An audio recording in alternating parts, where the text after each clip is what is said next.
In a single moment, your life can change. Moments with Marianne is a transformative hour that covers an endless array of topics with the best of the best. Marianne's guests are leaders in their field, ranging from inspirational authors, top industry leaders, business and spiritual entrepreneurs. Each guest is gifted and a true visionary, a recognized leader in their own work. They teach others to develop, refocus, and grow. Marianne will bring the best guest and sometimes a special surprise. Don't miss this. And remember, make every moment count.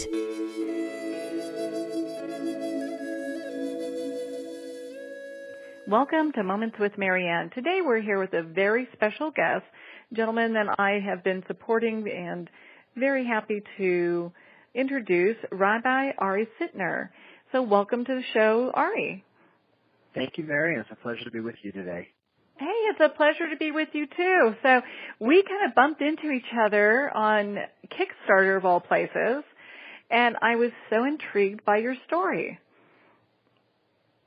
Thank you. I have been on a journey, to say the least, over the last couple of months and several years even before that, and just being out there, meeting new people, being on Kickstarter and on Twitter and on Facebook. I mean, my whole world has kind of exploded with opportunities to just interact with awesome people like you, and so I'm just thrilled to be with you today. Oh, well, thank you. And, you know, and so your book really touches on a subject I think that there needs to be a lot more discussion about. You know, It's in regards to your book's titled The Kidney Donor's Journey, and 100 questions asked before and donating my kidney. So the thing is, with this book, I mean, when I was getting into some of the stats here, I was just shocked how many people on a daily basis are waiting to receive a kidney and just not, you know, it's just not being put out there. That's right. And, for people who are either in a position themselves where they need a kidney, or if they have a family member or a neighbor, it really is something that consumes them, but it's like this insular community. It's just these little pockets of people, and when you start to add them up, you realize that there are some 100,000 people in the United States that find themselves in that position. And while it sounds like it's a statistic and it's a number, if you really calculate each of these 100,000 people, it's a mom, it's a dad, it's a brother, it's a sister, it's a family that's affected, it's someone who can't go to work, it's someone who's trying to raise children. The ripples of what it means, the impact for somebody who is in a position where they cannot live their life because they're on dialysis and they're waiting to receive a kidney if they can find someone willing to donate. Life just stands still for them. And so to a certain degree, we don't quite bump into these people as frequently as you might imagine. And on a global level, that number jumps from 100,000 to over 4 million people who are suffering, who are struggling. And I guess, you look at it and sadly you say these people are inevitably going to die unless they get a kidney. And kind of the positive side of that is that I discovered in this journey of my own that there is a solution that we have that we can help give these people life. Okay, so I've got to ask you, and just kind of rolling this back a little bit, what even got you interested in all of this? Well, about 5 years ago, I found myself, I was the rabbi of a wonderful congregation in the South, and I found myself in a position looking for new, exciting topics that I can teach, because if you have a good topic, it's a good hook, people will come and they'll study and engage in conversation. And so I said, let's talk about some ethical ideals and conversations, and I delved into medical ethics. And simply as an academic pursuit, I said, we're going to talk about organ donation, and we're going to talk about stem cell research, and all these fascinating topics.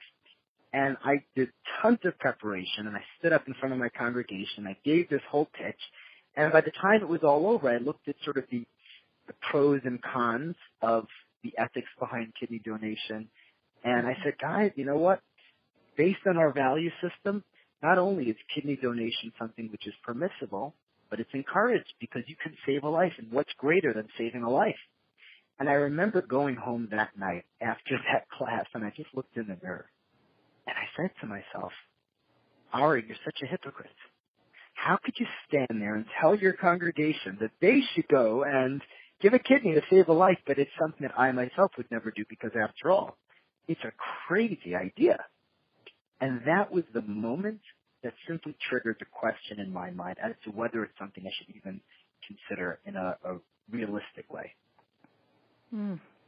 Well, and then once you got to that point, were you thinking, well, gosh, what if something else happens and I only have one then? I mean, did you ever have those kind of doubts go through your mind?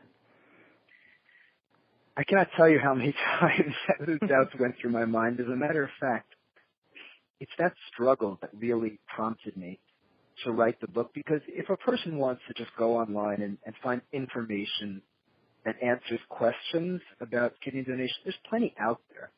But what there was not at the time was anything that really says in a substantive way, these are the questions that you need to wrestle with. And for me, as soon as the idea came to mind, my mind was racing. And so for days, for weeks, for months, I would lay in bed and just wonder, what would happen if I donated and then I needed a kidney? Or what if my child needed a kidney? And would I be able to live a normal life? And what would it mean for my health? And am I even a good candidate? And just question after question after question. And I spent several months simply researching and exploring. And this was before I even had the guts to tell my wife that I was thinking about it. Because in my mind, it wasn't even realistic. It was just sort of this far off idea. And it scared me because I didn't know what it meant.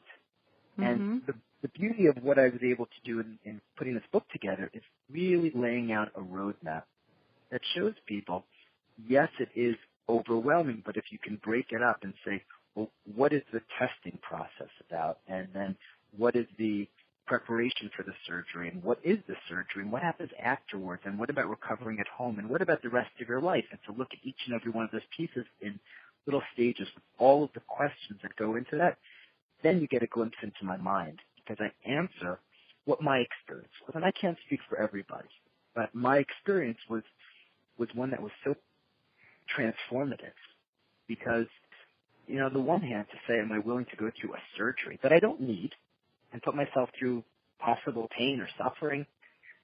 And that's one part of the equation. But if you're going to ever weigh something on the scale, you've got to put something on the other side of the scale. So I'm willing to go through some personal sacrifice for what? And it was that question of for what? And the answer that I had to come to discover and to really wrap my brain around was to save a human life.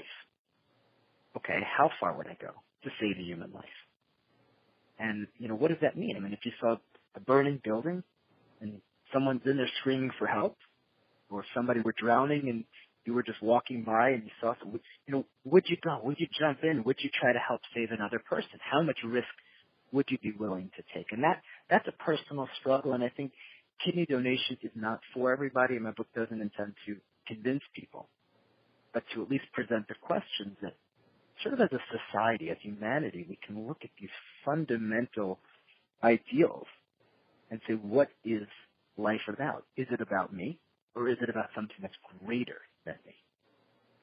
Well, and I think that a lot of times when people say, hey, if there's a burning building, would I run in and help somebody, or a car accident or something like that, most people would say yes, and they would do that without even thinking. But when it comes to something like this, because it's not really widely talked about, and I was really shocked by the stats that 12 people a day, they die because they're waiting for a kidney that they'll never get. So I think having the discussion open so people who maybe are interested in looking to see if they could be a possible candidate for kidney donation, or maybe it's something that they also just check off on the back of their DMV card, that they donate their organs or whatever the case is. But I think having more of a discussion in regards to that is really instrumental. And maybe even, dare I suggest, if we don't even push the boundaries quite that far, and let's say someone were to say, I'm not ready to even have a conversation and open the book and talk about donating a kidney. However, I'm willing to ask myself the question of what steps am I willing to take to help other people. So maybe that means I'm going to, go to my neighbor's house and bring up their trash can for them. That's a demonstration of this ideal of putting other people ahead of myself. And maybe it means I know a dialysis patient who simply needs a ride to go to and from their dialysis center, or it could just be sitting with someone. They've got to sit in a dialysis chair for 8 hours at a stretch. I mean, we cringe at the idea of sitting on a flight, right, for 2, 3, 4 hours, and you have someone who's stuck in a chair for 8 hours straight several times a week. What would it take for me to go and volunteer and just hang out with someone, play a game with them, talk, read, just keep them busy so that their spirits stay high? That's the question of what it means to be a donor on a bigger level. How do I give of myself to other people? Mm. Well, and regardless, and again, I think your book is great for anybody looking for an inspirational read. It's not just for, hey, I'm thinking about, donating a kidney or not. I think it's just an inspirational book, and you're right, and it gets us really outside of ourselves and looking at how we can help other people in other ways. Now, when you finally got to this point where you're like, okay, I'm going to go ahead and do this, how were you able to, how long did the matching process take? Was that something that you were involved in? How did that work? Great question. I spent close to a year going through this entire process, and I think that's probably what enabled me to actually endure, because honestly, if this were a 3-week process, I would have run so fast, because the idea of reconciling so many different questions and challenges in a short amount of time is just too daunting. As a matter of fact, when I first had to pick up the phone, it took me months before I could pick up the phone to speak to anyone about it. But when I was ready to do so, I had this fear in my head that they were going to say, okay, great, why don't you come in tomorrow? We'll have you on the table next week for surgery. I kind of looked at it as if there's, someone whose clock was ticking and there's only hours left and I have to, and that's not at all what it was like. It was months and months of, let's just take it slow. And they said, Ari, how would you feel filling out some paperwork so we can at least look at your overall medical history? And I said, paperwork? I can do paperwork. Great. Once we got through the paperwork, and they said, actually, everything on paper looks good. Would you be comfortable doing a blood test? Blood test? Sure, no problem. And it was just sort of taking it step by step, and they said, we'll give you then what they call the $1 million workup, where it doesn't cost me anything, but from head to toe, they check it inside and out and make sure everything is good and that I'm healthy. I had nothing to lose. If anything was wrong with me that I didn't know about, okay, I'd learn it this way. So I went through the process, and just step by step over the course of these weeks and months, it wasn't a question about the recipient. It was a question about me. How do I feel? Am I up for it? And during this process, I realized that if I am going to give a kidney, I've got to be in top shape. And so I challenged myself to say, I want to be in the best health of my life. And I started exercising. I started dieting. I lost 30 pounds. I was going to the gym regularly. And it was in this process that I went through also a physical transformation, feeling better than I had in years. And as I continued to progress, they said, okay, you seem to be a great candidate. And that was kind of this moment saying, wait, what? I haven't made up my mind. That was like a scary moment. And here's it's like you kind of dancing around with it, but not really quite ready to go, wait a minute, I'm not ready for this. Absolutely. And one of the best things about this entire system that is set in place is that there are countless number of just sort of hurdles and benchmarks that they will lay out to slow you down, because this requires your full autonomy. No one's forcing or pushing you. No one's pressuring you or coercing you. It's got to really come from the goodness of your heart. And so if you're ready to proceed, they say to you the following. You may back out at any point. You can back out even when you get up on the table and you're ready for the surgery. You can say, I changed my mind, and you're able to walk away from it. And they even said, we'll even come up with an excuse and tell the recipients that we found a reason that invalidated you so that you don't have to feel guilty about it. And they are really good. Really good, because you have to really just have that open door the entire time. So when they said to me initially, okay, you've been approved, I got nervous, but then I realized no, because I'm still not committed. I haven't fully made up my mind. I was like, well, who would I be donating to? And that was the next stage of the process. So to answer your question, I was presented with an opportunity to donate to a woman who was a single mom, 3 children, living at home with her, and she actually, her mom died when she was a teenager. She was 14 years old. Her name is Ronit, and Ronit lived as her children were growing up with this fear that as she unfortunately inherited the same kidney disease, polycystic kidney disease that her mom had, she was now raising a 14-year-old daughter and thinking the same thing. I'm going to leave the world and leave behind children, and I cannot do that to them. And she was fighting every day to do anything she could to try to find a match. And she, would travel far and wide and speak to everybody that she knew and was just unable to find someone willing to donate. And it isn't even that hard to find a match. It's more difficult just to find someone that's willing to do it.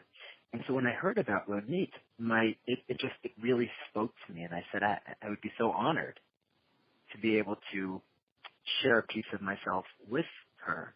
And we had the opportunity to meet just weeks before the surgery. And not everyone does. Some people choose not to meet. But as soon as I was given the opportunity, I was excited. And Ronit and I both looked at each other, and it was almost like there was this deep spiritual connection. Something very, very powerful. We were both crying, and we just kind of looked at each other. And it was a very, very touching, very moving beginning to our relationship. And really, since then, we have been in touch every single week for the last 5 years. Oh my goodness! Well, and what a difference it's made in that family. It's not a simple thing. So I don't want to say it's just a simple gesture, because there's quite a bit that you have to go through in order to make this go forward and to really feel comfortable in your heart that you're doing the right thing for yourself, Exactly. So during all this, did your family, were they asking you questions like, why are you doing this? Or were they 100% supportive of you? And how about your, I know you're a rabbi, so, how'd that sermon go? So the first sermon is the one that I had to give at home. And I actually have an entire chapter in the book. And I think it's a touching, it's a humorous chapter where it gives you the insider's perspective of how each of those conversations went, because it was a different conversation telling my mom than it was my dad, than it was my wife versus my children versus my community. Every one of those became, and then just telling people in general, I struggled with whether or not to tell, and how do you respond when people thought you were crazy. I just spent 6 months researching and thinking and reconciling. You spent 10 seconds since you've heard, and you're judging me without really knowing what I know. So do I respond to people? And how do we, now there's an easy answer. The answer is go buy a copy of The Kidney Donor's Journey. And that is the easy answer. And that's really, by the way, one of the reasons that I wanted the book to get out there into the world, so that we can demystify a lot of the stigma, a lot of the question. And in particular, for people who need a kidney, it's a very painful question to turn to another person and say, hey, can I have a piece of you? But you could say to someone, would you mind reading a book? And let them read the book. I'm trying to help raise awareness. And if you read the book, you'll have sensitivity and understand what I'm going through. Maybe you'll tell other people. And sure enough, the more books we can spread, the more people that we'll be able to hopefully raise awareness enough so that others will step forward and continue to donate. But to answer your question, when I sat down with my wife, so the first thing I did is I asked her to meet me at Starbucks so that we could talk about it. I figured it's a safe environment. She can't scream. She can't throw things at me. I was quite nervous. You're going to live through that. I was that in and of itself was almost scarier than the surgery. I said to her, honey, I said, there's something I want to talk to you about. and it's been on my mind. And she goes, okay, what is it? I said, well, before I tell you, here's the deal. I said, I'm going to tell you what's on my mind, but I'm going to actually give you your answer. And she said, what do you mean? I said, just listen to your answer. Here's your answer. Your answer is, Ari, sweetheart, honey, darling, I love you. And what you're thinking about doing is beautiful, but we have 4 great kids at home, and you're working, and there's just, life is too complicated. This isn't the right time. So I appreciate it, but let's put the idea out of your head for now, because it's just not good for our family. And she looked at me at that point like I was crazy. And I said, just bear with me. I said, just let me get it out. And she said, okay, go. And I said, well, I'm thinking about donating a kidney, and I want to know what you think. And she took a minute, and she sat back, and she said, okay, Ari, darling, sweetheart, honey, I love you. And what you're describing is beautiful. But, and here's where she twisted it a little bit, she said, there are a million steps between wanting to donate and actually being approved and being able to give your kidney. She said, why not just take step by step, get tested, and know whether or not you're even a good candidate? And if you are, then we'll make that decision in the future. I just looked at her. She's a smart cookie. Oh, my goodness. But all I could say to her was, that's not your line. Her wisdom is profound, though. It was amazing, and that's exactly what we did. Just take it step by step. It was what I needed to hear, and it was really because of her support that I was able to just continue to take each and every step. I can say that everybody else that I had spoken to was as understanding.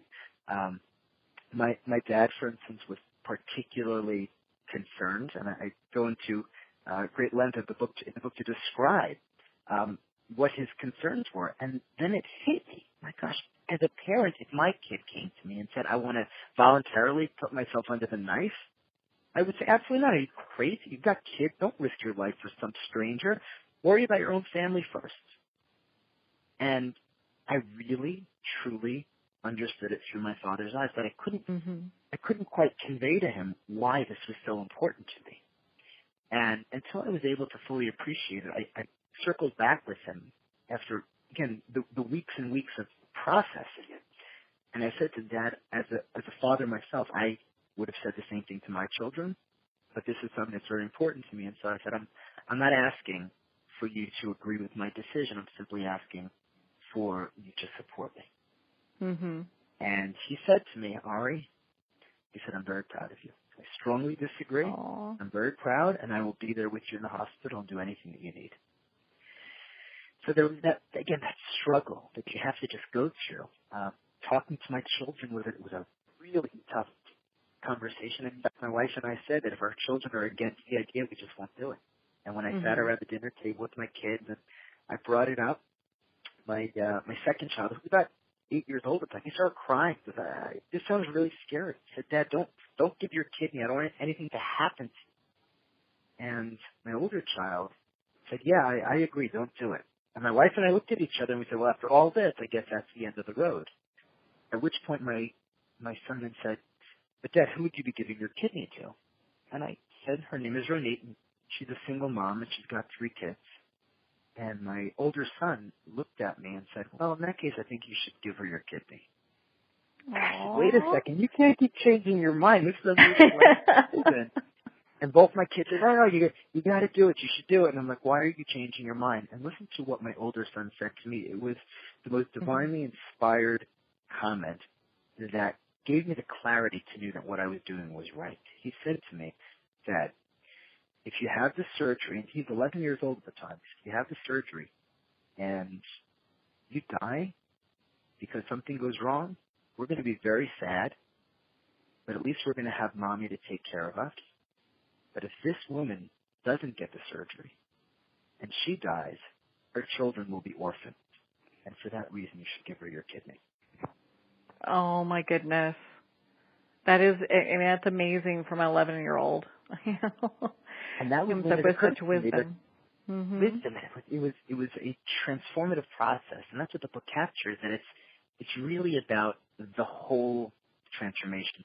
My children, my community, my friends, so many people were a part of this journey. And it wasn't only, I'm the one who gets to walk around taking the credit, but I can't really because so many other people join me in this transformation and the inspiration that we gleaned from it. I think it's so important to have that support, and I think it was very brave and courageous of you, not just for donating the kidney, but to share this experience also with so many people, because again, this isn't something that most people talk about, and this is what some people would think might be a pretty private or intimate event that's going on in a family. And it really puts it home how this is affecting so many other people, and the decisions that families have to make. So I applaud you for coming and doing the book and coming forward, and I'm glad that you're getting some of the great publicity that you've been getting. I think you need a lot more, to be honest, but that's just me. Thank you. And I will take all the help that I can get and all of the good wishes. And this is, to me, I try to be a very private person, so it's difficult to stand up and get on TV and on radio. And at the same time, I feel that I've given a kidney. I've done what I can to save a life. I cannot give another one. If I had another one to give, I would, but I just don't. So the only other thing I can do is, swallow my pride, my humility, and say, look, stand up, open your mouth, and share with other people, because if we can get the word out there, then, my goodness, how many more lives could we save? If it's one, that would be incredible. That's an entire world that you're saving. And if it's 10 or 100 or 1,000, imagine what we could accomplish as a society if we could just simply say, I care enough to raise the issue and to spread the awareness. Well, thank you so much, Ari. And before we get going here, where could our listeners find you? So you can go to my website, Sitner, that's ASYTNER, asitner.com. And you can see a whole bunch of blog articles and videos. I'm on Twitter, I'm on Facebook, and I love hearing from people. So please do feel free to reach out. I try to connect with everyone and just do whatever I can to continue to spread this message. Oh, fabulous. And then your book is going to be coming out this month. So we've got... Correct. Find it on Amazon, The Kidney Donor's Journey. And I really would love to hear everyone's feedback. So I hope that everyone enjoys it. And Marianne, thank you for all that you're doing to continue to spread such positive messages in the world. Oh, well, thank you. And, thank you for taking the time to be with us here today, to share your story, and most importantly, this very important message, that just needs to get out. I'd like to thank you for taking the time to be with us here today, Ari. Truly an honor and a pleasure. Thank you for having me. Thank you. And for our listeners, we'll be right back after these messages.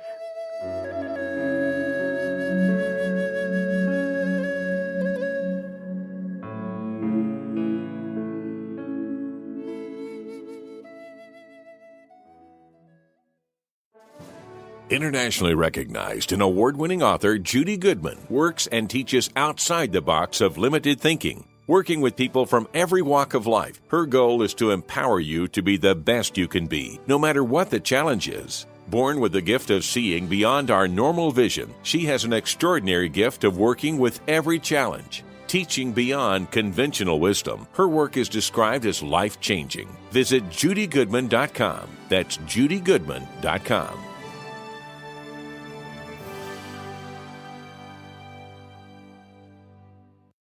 Discover the book publisher's weekly calls compelling. Piper, Once and Again, is the breathtaking debut novel by psychic medium Caroline E. Zani. Death has no power over love. Piper, Once and Again, is a story of hope for the hopeless and faith amidst tragedy. Follow Piper on a journey of loss and redemption as she tries to find the one man who can help her figure out why she must be. Piper, Once and Again. www.carolinezani.com. Are you a successful entrepreneur or sales professional, but you're ready to take your success to the next level? I'm Bob Berg, and I invite you to join me at our next Go Giver Sales Academy. You'll learn how to communicate your exceptional value to more people, sell at full price, become objection-proof, and embrace the abundance that's your birthright. Limited to just 12 people, so it's personalized, impactful, and transformational. Visit GoGiverSalesAcademy.com and see what others are saying.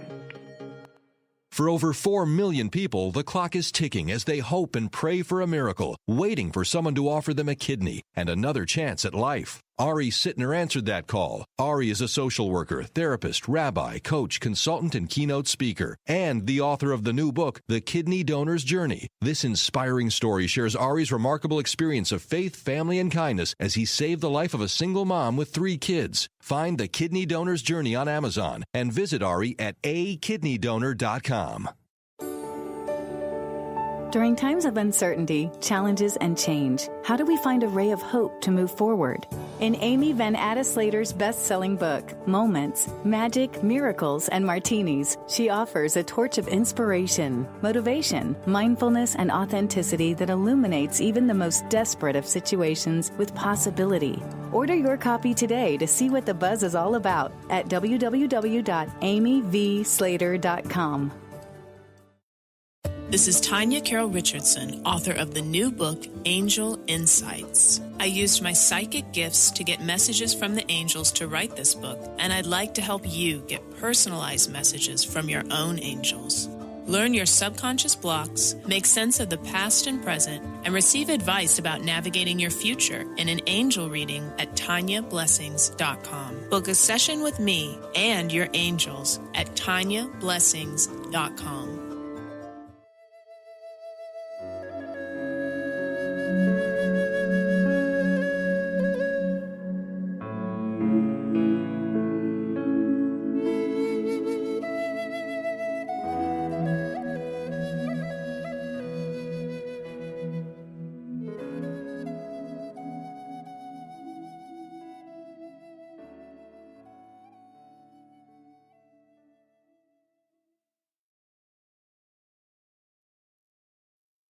Good. Welcome to Moments with Marianne. I am so excited to be spending this time with you. We've got another great guest, Ramsay Taum, and he's here today to talk to us about quite a few things, but we're going to start with Ho'oponopono.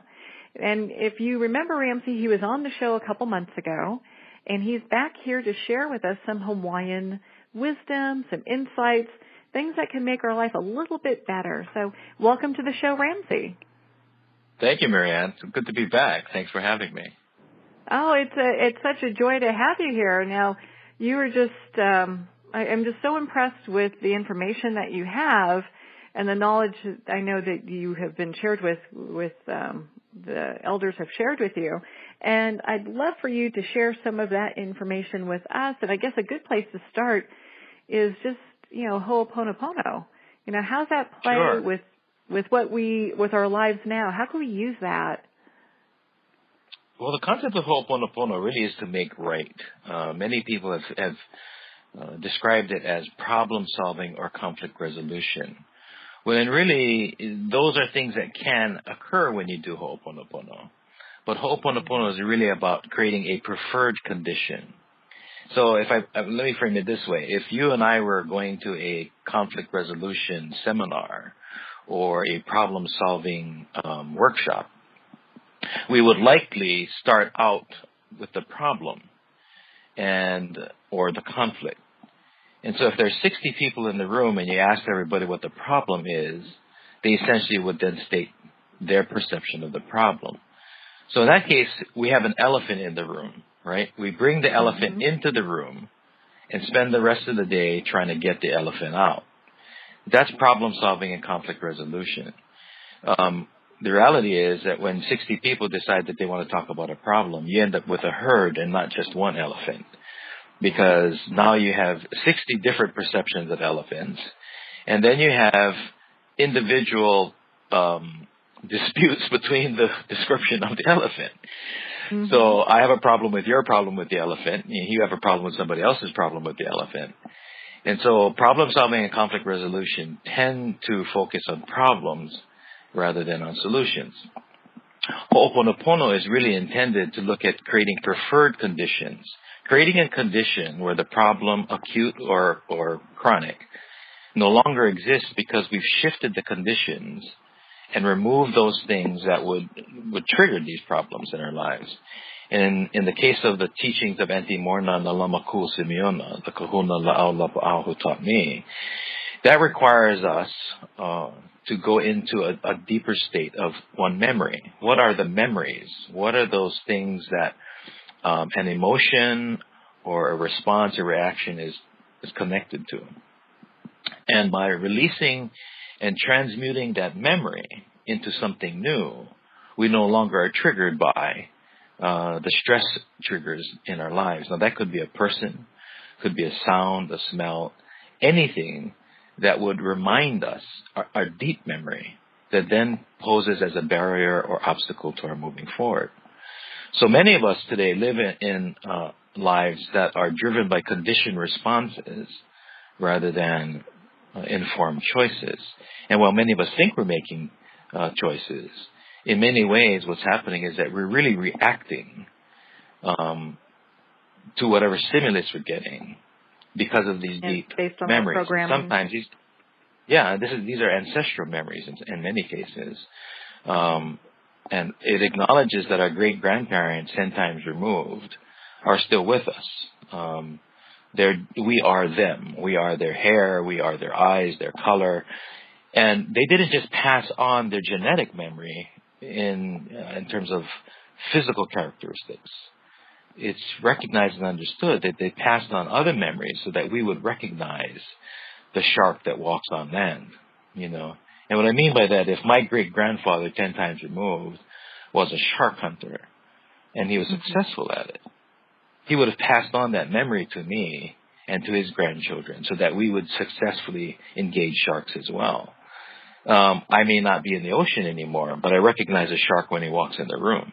And so, you know, and so I can take measures to defend myself and or capture him if I need to.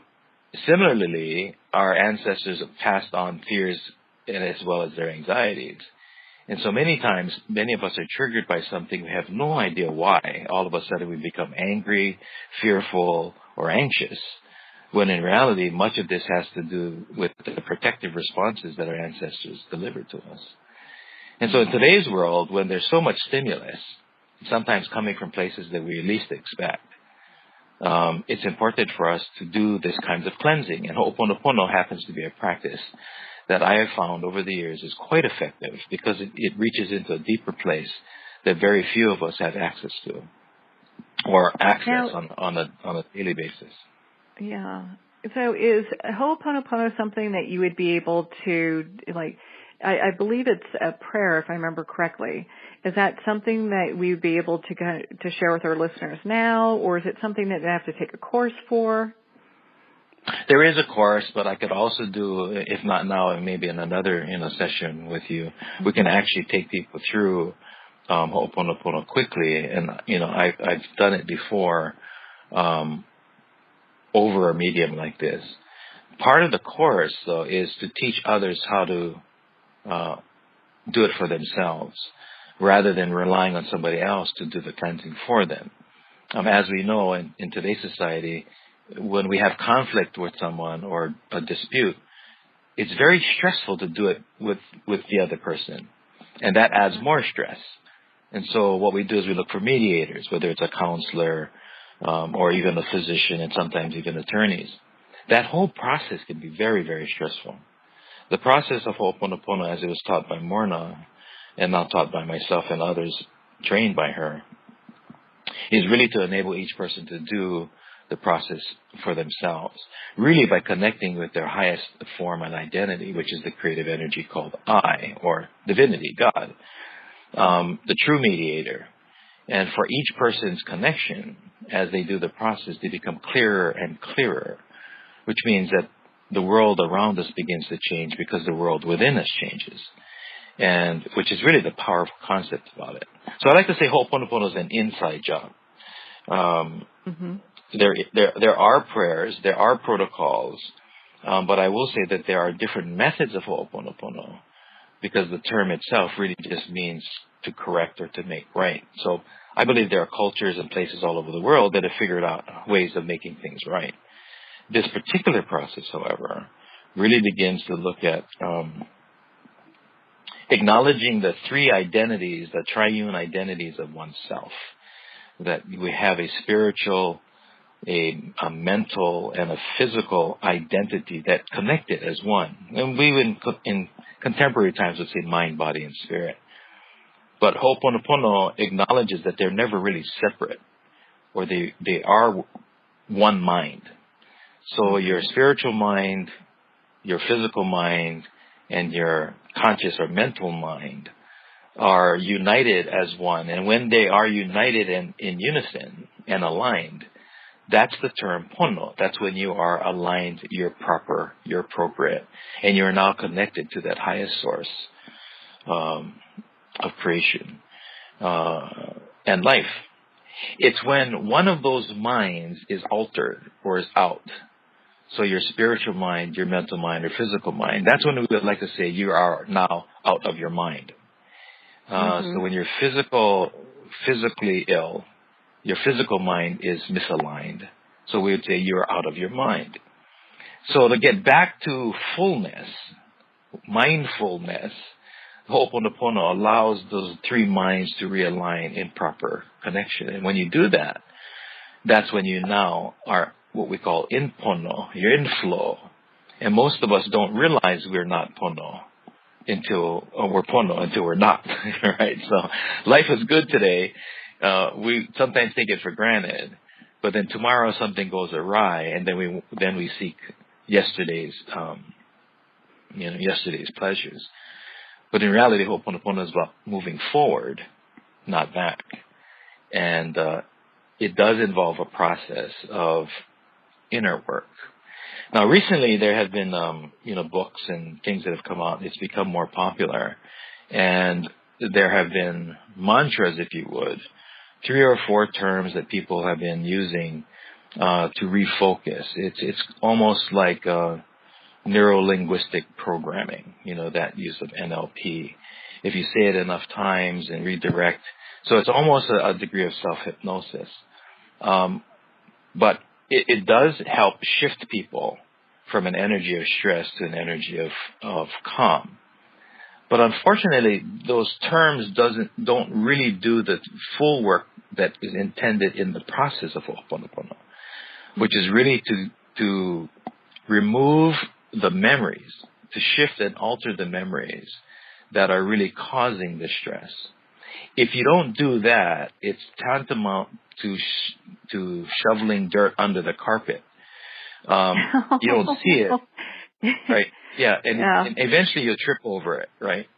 You'll have a big pound, thing of dirt, in. Yeah, but I get the analogy. Yeah, so you end up tripping over it anyway, right? Or putting it in the closet long enough to feel comfortable in the room because you've now cleaned the room. But really, the mess is still in the closet. And so it's one of the reasons why I've been receiving calls from, all the corners of the planet, as people are beginning to ask, what did Auntie Morna really teach? And I'm not saying that what's out there is wrong. It's just that it's a level of engagement that tends to neglect the actual cleaning part of it. So I could sit in my kitchen and say, I love my kitchen, I love the food, I love this, thank you, I'm sorry for leaving mess around, and walk out of the house. But when I come back, the mess is still on my counter, and I wonder why I've got mice and rats and, roaches running around the house, because I told the food I loved it, and I thanked it for being my food, and I apologized for not putting it away, and, that kind of stuff. And so those are terms that have risen to the surface because they are powerful terms, because they refocus our energies and our perceptions. But it doesn't change the reality. And so what happens is that when we end up having mice running around on the floor, the problem's not the mice. The problem is the food that was on the floor. So we begin to perceive the mice as problems, and we start to go get mouse traps. And then the next thing you know, we've got other problems. So Ho'oponopono in today's society, I think, is one that acknowledges that when we are in stress and we're reacting to stress, that we're really reacting to something in us. And Auntie Marna used to say that if, the proverb, if you see the splinter in someone else's eye, the log is in your own.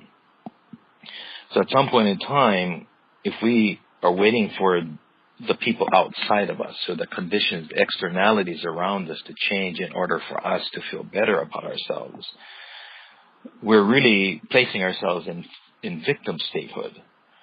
Because what we then are saying is that until you become a better person, or until you forgive me, or until you do something, I can't change. And therefore, I'm now dependent and reliant on those things in order to become a better person, to be healed, or to become whole again. And so this process is really quite empowering because it relies us to then look at ourselves and ask ourselves, what is it about me that I can change? What is it about me that created this condition? And taking some responsibility as well as accountability. Not blame, that's different. But taking accountability for what I've contributed, what I've brought to the party, and what I've brought to the family or circle that is now in turmoil. And acknowledging that if I come to the circle to remediate this, and I don't participate in that circle, and expect everyone else to do that instead of me, then I'm still part of the problem. I'm contributing to that. So that's where I think the value is today's book. Yeah, and that's one of the many things I appreciate about Ho'oponopono, because it does have a lot of personal responsibility. And again, like if there's the elephant in the room, the whole reason it's there, it has to do with us and what we're contributing as far as our energy to that, if I understand that correctly.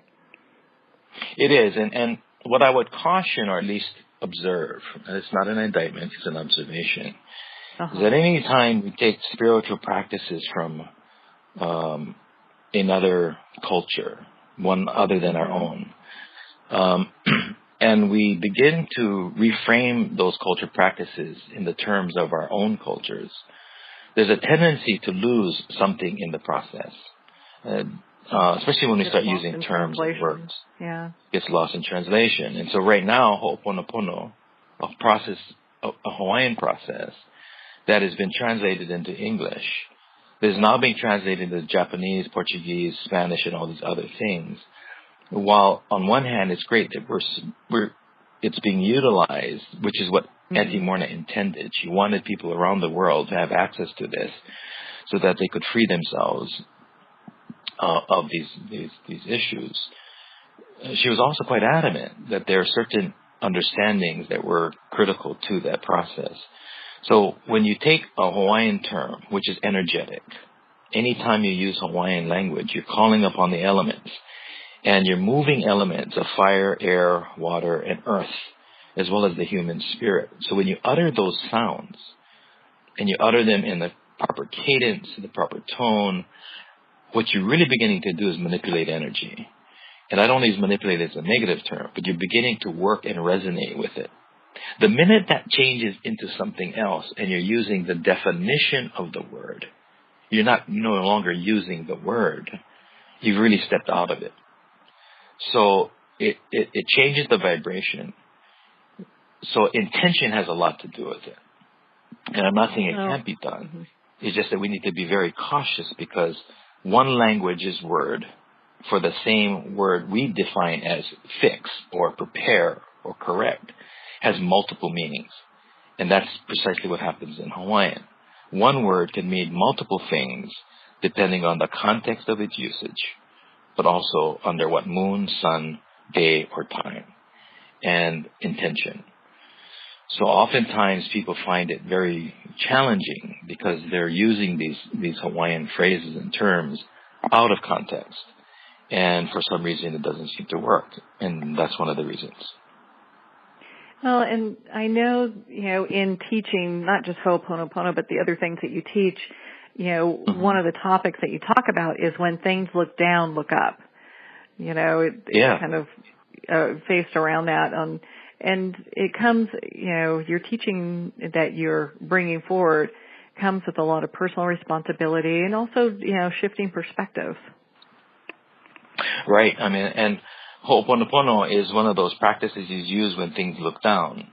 When things around you seem to be falling apart. But if you're using it correctly, then you're using it more as a preventative thing rather than a remedial thing.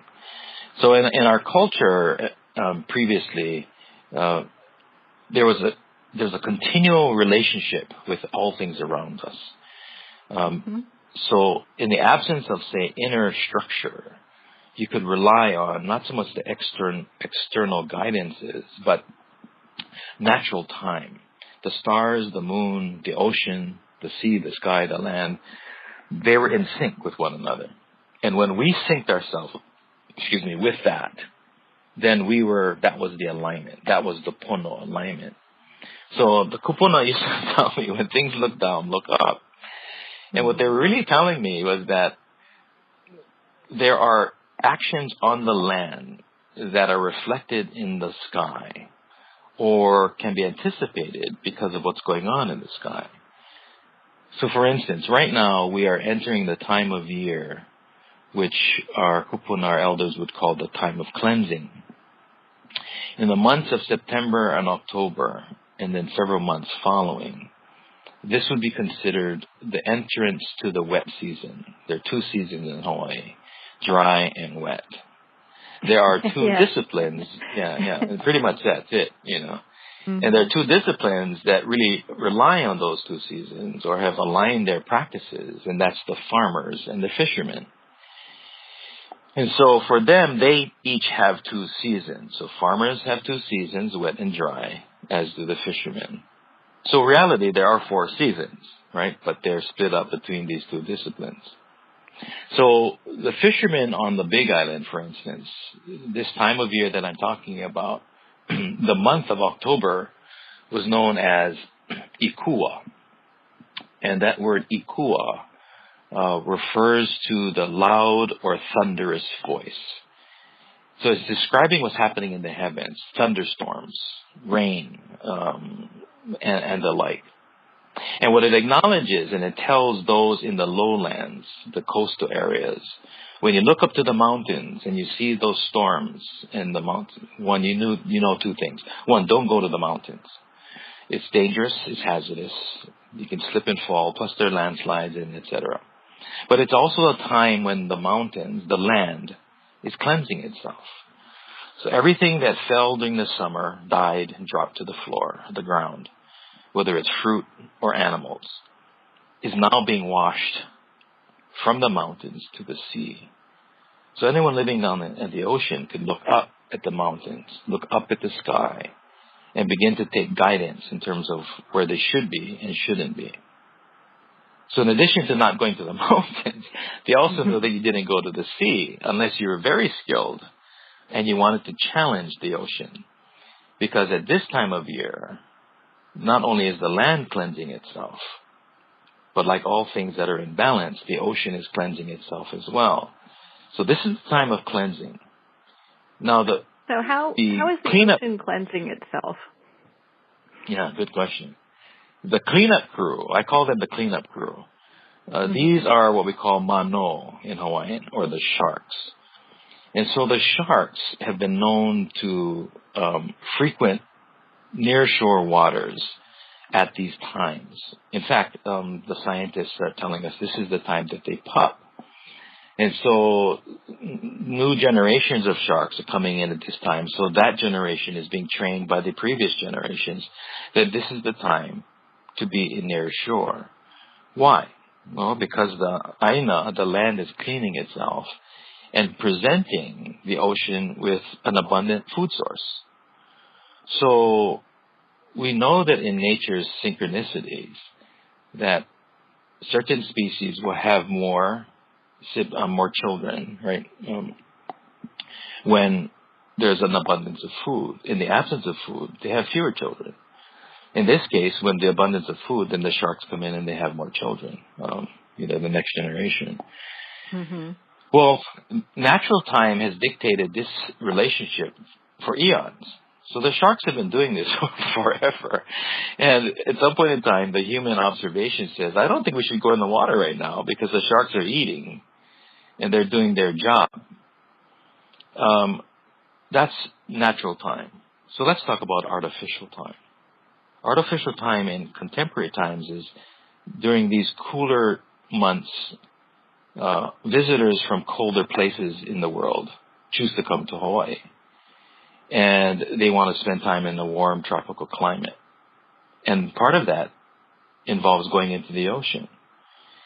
And so artificial time, we have economic practices that invite people from all over the world to Hawaii to come and enjoy this wonderful, wonderful natural experience. And inevitably, what we're creating are shark encounters.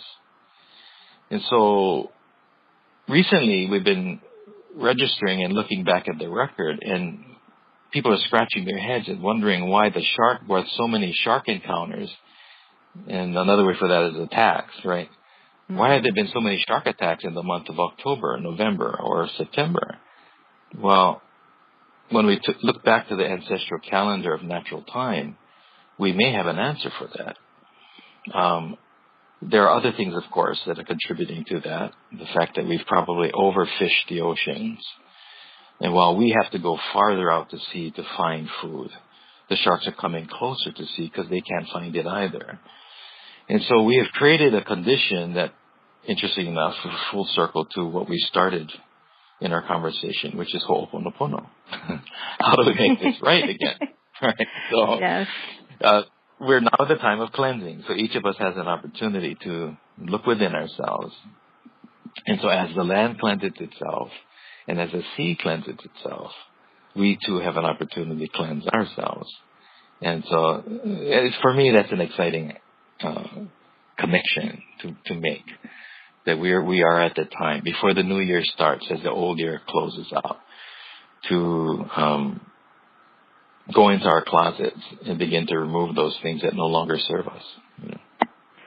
Well, and I think now's the perfect time to do that kind of cleansing. Not just in our, it's like our closets, but our lives as well, Yeah, absolutely. We're in times of uncertainty. I'm not sure if we talked about that last time, but in times of uncertainty and change, it's comforting to know that there is something that you can rely on. And what is that? And if it's not something internal, then we repeat what we were talking about earlier, our dependency on external things being true. And when they are moved or changed, we end up becoming lost. And so as one of our elders taught me years ago, he says, the difference between thinking about things, thinking therefore I am, is acknowledging that we are because we belong. So the statement to me was, Mahelani, which is my Hawaiian name. Mahelani, our ancestors acknowledged that we belong, therefore I am. I acknowledge I exist because I belong. So Ramsay, it's like the time goes by so quickly. I just want to, jump into this more. So for our listeners, where would they be able to connect with you? The best place right now is on Facebook. You can reach me at Kumu Ramsay. That's Ramsay. Or they can send me an email at the same word, Kumu, Kumu, at leiofthepacific.com. And that's LEI of thepacific.com. Kumu Ramsay, thank you so much for taking the time to be with us here today. We so greatly appreciate it. Thank you, Marianne. I really appreciate it, and look forward to joining you again in January. No, without a doubt. And for our listeners, I'd like to thank you for tuning in today. And remember, make every moment count. Join us next time for Moments with Marianne, when host Marianne Pestana brings another inspirational gifted leader to help us grow. Tune in every second Sunday at 8 p.m. Eastern Time for Moments with Marianne, when the Dream Vision 7 radio network is at 1510 a.m. Boston. Or catch Moments with Marianne every Thursday and Friday at 5 p.m. and 5 a.m. Eastern Time by going to dreamvision7radio.com. To learn how Marianne started her business from the ground up, visit mariannepestana.com. Don't miss this, and remember, make every moment count.